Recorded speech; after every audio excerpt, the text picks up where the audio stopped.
Hello everyone, myself Mayank Verma. In this video, we are going to complete this topic direct and inverse relation. Okay?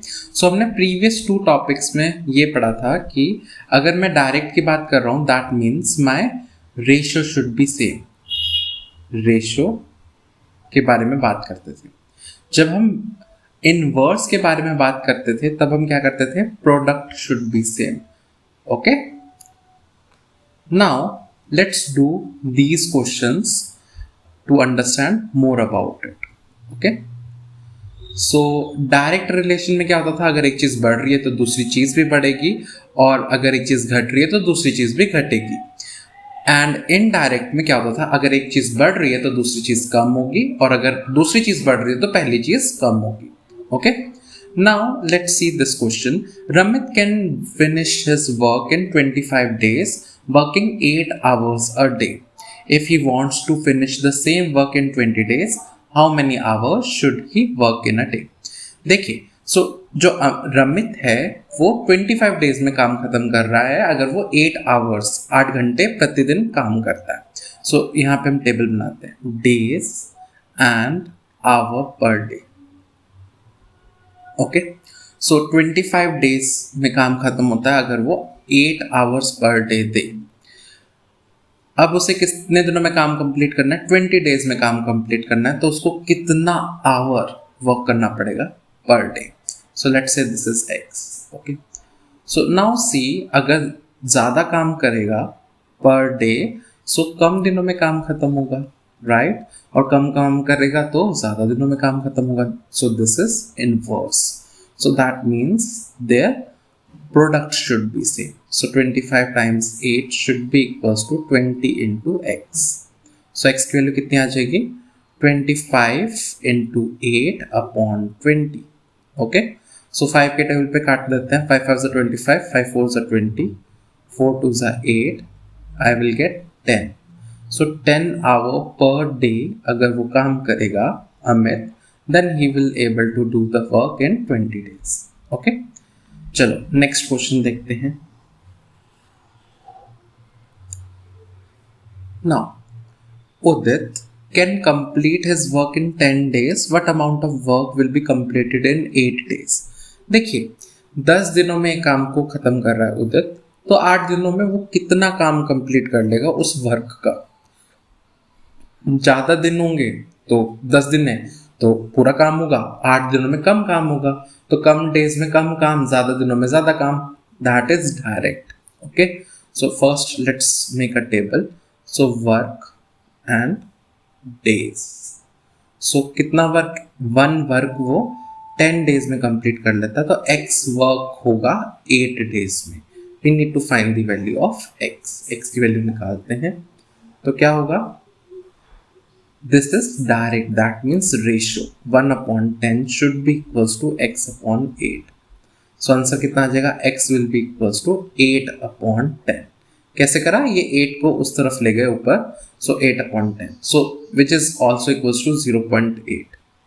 तो 0.8 या 8 by 10% काम खत्म होगा. Okay. Now let's see the next question. 20 men can build a wall in 9 days. Then how long will it take 12 men to build the same wall? So मतलब क्या हुआ इसमें? 9 दिनों में 20 बंदे, 20 लोग एक वॉल को, एक दीवार को बना सकते हैं. 12 अगर आदमी होंगे तो वही दीवार वो कितने दिनों में बना देंगे?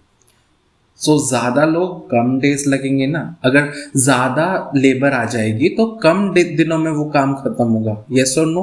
सो this is an indirect variation. So men and days. Okay, so men is 20,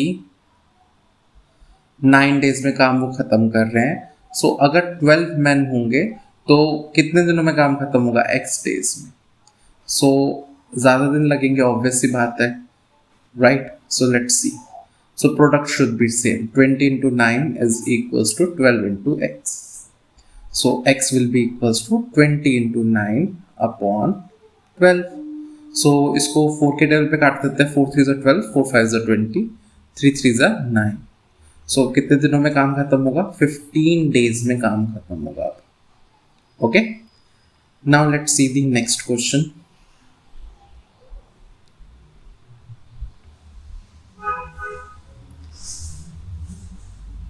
Geetika weaves 20 basket in 30 days. In how many days she will weave 120 basket? देखो 30 दिनों में 20 बास्केट, ओके 20 टोकरा, जिसे हम कह सकते हैं टोकरा बनाती है गीतिका। अब कितने दिनों में वो एक 120 बास्केट्स बना लेगी? ओके, सो ज्यादा बास्केट के लिए ज्यादा दिन चाहिए होंगे, कम बास्केट के लिए कम दिन चाहिए होंगे। That is direct. So let's make a table. So basket and days. Okay. So basket is 20, days is 30. Basket अब 120 है तो x days में वो उस baskets को complete कर लेगी. Okay. So answer, this is direct. So 20 upon 30 should be equals to 120 upon x. सो इसको क्रॉस मल्टीप्लाई कर देते हैं। So 20x will be equals to 120 into 30। So x की वैल्यू कितनी आ जाएगी? 120 into 30 upon 20। 1 0 cancel out, 2 6 12, 180। So 180 days में 120 baskets complete होंगे। क्लियर है? Now let's see the next question.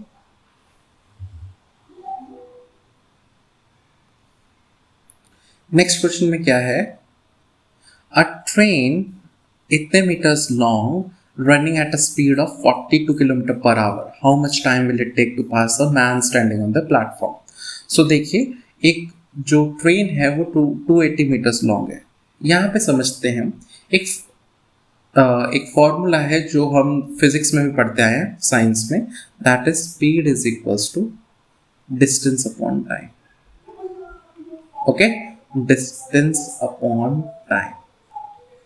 Now distance जो स्पीड का जो यूनिट है वो मीटर पर सेकेंड, और डिस्टेंस होना चाहिए मीटर्स में, और टाइम किसमें होना चाहिए? सेकेंड्स में। एक और वे होता है इसको राइट करने का, kilometre per our. So then distance को कितने में होना पड़ेगा? किलोमीटर्स में, और टाइम को आवर्स में होना पड़ेगा। ओके, सो हमें ध्यान रखना है। अब थोड़ा कन्वर्जन समझ लेते हैं कि अगर मेरे को किलोमीटर पर आवर को मीटर पर सेकेंड में कंप्लीट करना है। अब देखो, अगर मैं बोल रहा हूँ 1 kilometre per hour, that is 1 kilometre upon 1 hour, so that is 1000 metres upon 60 minutes होते हैं, और हर मिनट में 60 सेकेंड्स होते हैं, राइट? सो 2 0 से 2 0 कट गया, 2 के टेबल पे काटते हैं इसको, 2 5 ज़ा 10, 2 3 ज़ा 6, सो कितना आ गया? 5/18। सो इस नंबर को याद रखना है, 5/18। सो इससे हमें एक चीज पता चली, क्या? कि अगर मेरे को किलोमीटर से मीटर पर सेकेंड में जाना है, so I need to multiply with 5/18। Okay, और अगर मेरे को मीटर से किलोमीटर में जाना है तो मेरे को किससे मल्टीप्लाई करना होगा? 18/5।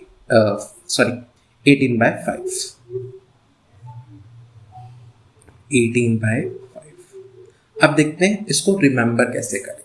ओके, ये याद रखिए कि 5 और 18 है, इन दो नंबर्स को याद कर लीजिए।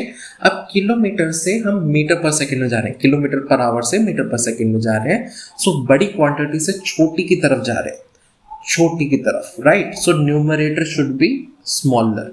सो 5 ऊपर आएगा और 18 नीचे आएगा। जब हम मीटर पर सेकेंड से किलोमीटर पर आवर में कन्वर्ट कर रहे हैं, सो दैट मीन्स हम छोटे से बड़े में कन्वर्ट कर रहे हैं, बड़े में। सो ऊपर न्यूमरेटर वैल्यू क्या होनी चाहिए? 18 होनी चाहिए। ओके, 5 और 18 तो याद करो, किलोमीटर पर आवर से मीटर पर सेकेंड में कन्वर्ट कर रहा हूँ तो ऊपर छोटी वैल्यू होनी चाहिए, दैट इज 5/18। देन अगर मैं मीटर पर सेकेंड से बड़ी वैल्यू में कन्वर्ट कर रहा हूँ, मतलब किलोमीटर पर आवर में जा रहा हूँ, सो मेरे को ऊपर 18 चाहिए, 18/5 से मेरे को मल्टीप्लाई करना पड़ेगा। क्लियर है? चलो, इसका यूज बहुत आएगा क्योंकि हमें यूनिट्स को सेम रखना है, otherwise formula can not be applied. Okay, so एक ये क्वेश्चन देखते हैं। हमें दे रखा है ट्रेन की लेंथ, हमें स्पीड दे रखी है, हमें टाइम पूछा है कि वो प्लेटफॉर्म पे खड़ा जो मैन है उसको कितनी देर में क्रॉस कर पाएगा। सो डिस्टेंस दे रखा है which is equals to 280 metres और स्पीड दे रखी है मेरे को 42 kilometres per hour. Now see this is in kilometres per hour, I need to convert it into metre per second first. So क्या होगा 42 इंटू, अब बड़े से छोटे में जा रहे, दैट मीन्स ऊपर छोटी वैल्यू होनी चाहिए। सो 5/18 से मल्टीप्लाई कर देंगे। ओके, इसको हम 6 के टेबल पे काट सकते हैं। 6 7 ज़ा 42, 6 3 ज़ा 18। सो कितना आ जाएगा 35/3 मीटर पर सेकेंड। अब देखो ये मीटर्स में और ये मीटर पर सेकेंड में, अब हम इसमें फॉर्मूला अप्लाई कर सकते हैं क्योंकि यूनिट सेम होगी है। So speed is equals to distance upon time, right. So time कितना हो जाएगा, time will be equals to distance upon speed. Okay, so distance कितना है मेरे पास, distance is 280 and speed divide कर रहा हूं मैं 35/3 से। अब याद करिए इससे प्रीवियस क्लास में हमने पढ़ा था कि ये डिवीजन मल्टीप्लिकेशन में कन्वर्ट हो जाएगा और ये चीज रेसिप्रोकल हो जाती है जब हम वो करते हैं मल्टीप्लाई। ओके, सो क्या होगा 280 इंटू 3/35। जब हम डिवाइड करते हैं तो क्या होता है, डिवीजन का मल्टीप्लिकेशन हो जाता है और सेकेंड टर्म रेसिप्रोकल हो जाती है, मतलब पलट जाती है। सो अब इसको कटिंग करते हैं। Let's cut it on table of 5। सो 5 7 ज़ा 35, 5 5 ज़ा 25 एंड 5 6 ज़ा 30, 7 8 ज़ा 56, 24। सो 24 सेकेंड्स आंसर आ जाएगा। सो दैट मीन्स जो ट्रेन है वो 24 सेकेंड्स में उस पर्सन को जो प्लेटफॉर्म पे खड़ा है उसको क्रॉस कर जाएगी। क्लियर है? ओके, नेक्स्ट क्वेश्चन देखते हैं।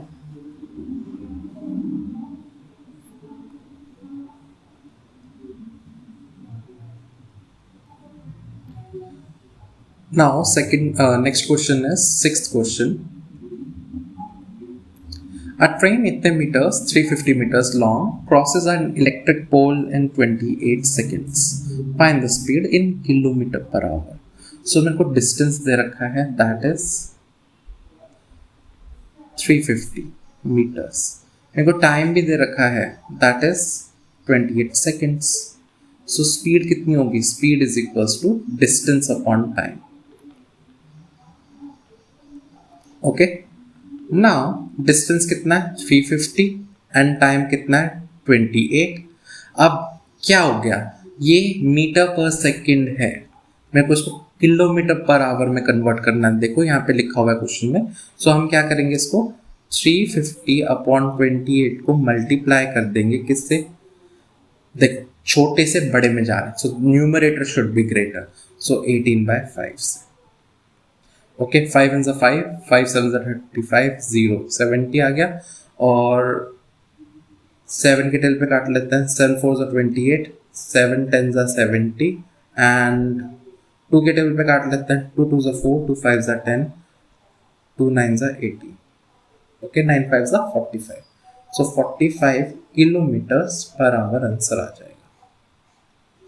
क्लियर है? Okay, now let's see the next question, that is 7th question. Now 7th question में क्या होगा, a train 150 meters long running at a speed of इतना crosses a bridge in 13 seconds. Find the length of this bridge. Okay, so देखिए, so एक train दे रखी है and उसकी length दे रखी है 150 meters. Okay, एंड हमें एक ब्रिज भी दे रखा है, let's say this is a bridge. So इसकी लेंथ मान लेते हैं x मीटर्स है। ओके, नाउ इसकी स्पीड दे रखी है ट्रेन की, that is 72 kilometres per hour and time दे रखा है हमें 13 सेकेंड्स। सो डिस्टेंस ट्रेन का मीटर्स में है और जो स्पीड है वो किलोमीटर में है और टाइम भी सेकंड्स में है। सो ये सही रहेगा कि हम स्पीड को कन्वर्ट कर दें मीटर पर सेकंड में। सो याद करिए 72 को किससे मल्टीप्लाई करेंगे, बड़े से छोटे में जा रहे हैं, सो न्यूमरेटर शुड बी छोटा, smaller, that is 5/80। Okay, now इसको हम कट कर देते हैं 9 के टेबल पे। 9 2 ज़ा 18, 9 8 ज़ा 72, 2 4 ज़ा 8। ओके, सो 4 5 ज़ा 20, सो 20 मीटर पर सेकेंड में कन्वर्ट हो गया। So now distance, speed, total distance कितना है, टोटल डिस्टेंस। सो ट्रेन की लेंथ 150 थी और ब्रिज की भी लेंथ ऐड हो जाएगी x। So now we will need to find the value of x, x की वैल्यू निकालनी है हमें। सो क्या होगा, speed is equals to distance upon time.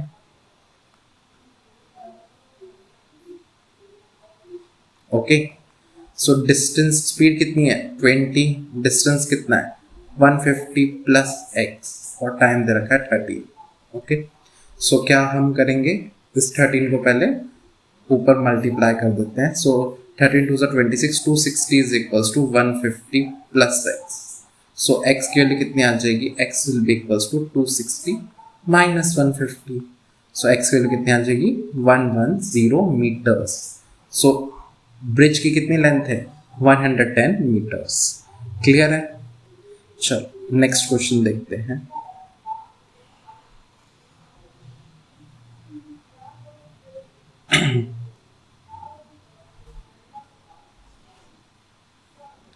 Next question में क्या है, हमें गिवन है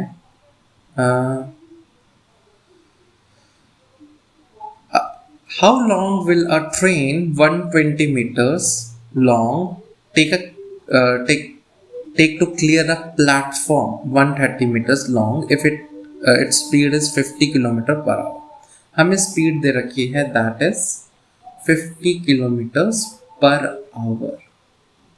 एंड हमें लेंथ दे रखी है, जो डिस्टेंस है, डिस्टेंस प्लेटफॉर्म एंड ट्रेन का ऐड हो जाएगा। सो 120 मीटर्स प्लस 130 मीटर्स, बिकॉज देखिए ये ट्रेन है एंड ये प्लेटफॉर्म है सपोज। सो जो इसकी एंडिंग है उसको कितना ट्रैवल करना पड़ेगा, क्रॉस का मतलब क्या है कि उसका आखिरी डब्बा जो ट्रेन का है वो भी क्रॉस कर जाए प्लेटफॉर्म को, राइट। सो इस एंडिंग पॉइंट को कितना डिस्टेंस चलना पड़ेगा, ट्रेन का भी डिस्टेंस है, प्लेटफॉर्म का भी distance. So therefore we are adding the length. Okay, so now speed kilometre में पर आवर में और डिस्टेंस कितना है मेरे पास 250 मीटर्स है। सो हम स्पीड को कन्वर्ट कर देते हैं। स्पीड कितना हो जाएगा 50, बड़े से छोटे में जा रहा है, so that would be 5/80। Okay, so what will be the value of it, it will B 2 के टेबल पे काट लेते हैं, 2 9 18 25। सो 125/9 मीटर पर सेकेंड ये आ गया। अब हमें क्या चाहिए, हमें चाहिए time, how long. Okay, so time is equals to, according to the formula it will be distance upon speed. Okay, so distance कितना दे रखा है 250 और मैं इसको डिवाइड कर रहा हूँ स्पीड से, दैट इज 125/9। सो क्या हो जाएगा 250 इंटू 9/125, 125 2 ज़ा 150, सो 9 2 ज़ा 18। सो 18 सेकेंड्स में वो उस प्लेटफॉर्म को पास कर जाएगा। क्लियर है? नेक्स्ट क्वेश्चन देखते हैं।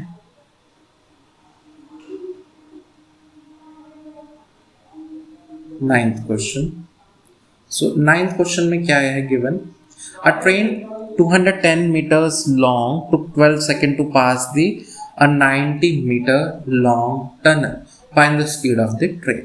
So total speed total distance कितना हो जाएगा, distance that would be train का वो हो जाएगा लेंथ एंड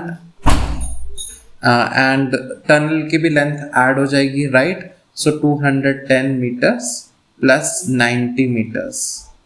ओके, सो कितना आ जाएगा 300 meters। क्लियर है? एंड टाइम कितना दे रखा है, टाइम दे रखा है हमें 12 seconds. So speed will be equals to distance upon time.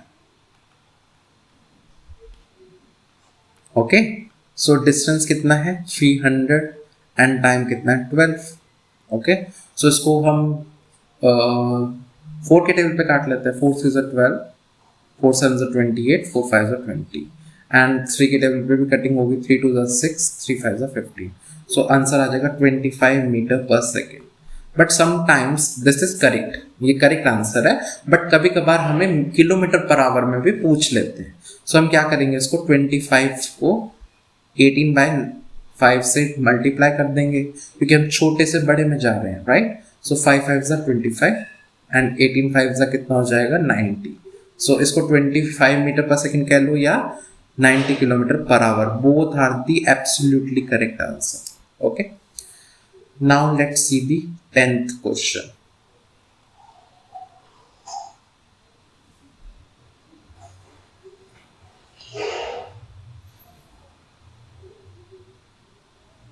Tenth question में क्या कह रहा है,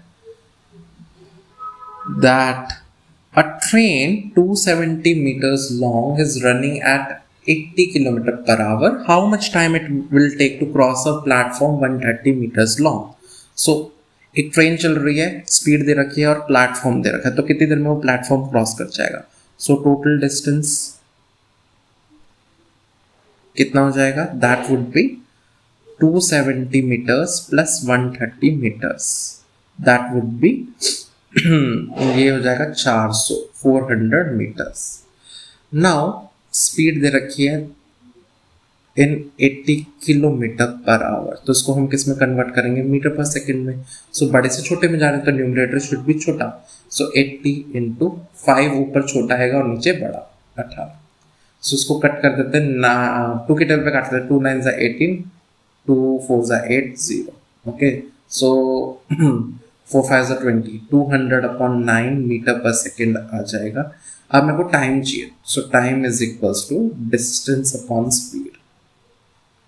ओके, डिस्टेंस कितना है 400 डिवाइडेड बाय स्पीड कितनी है 200/9.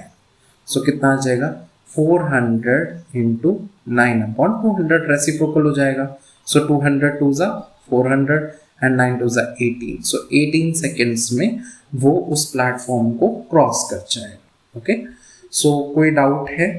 So if you have any doubt, अगर आपको कोई डाउट है तो आप कमेंट सेक्शन में लिख सकते हैं. I will definitely reply. Hope you like this video. Have a nice day. Bye.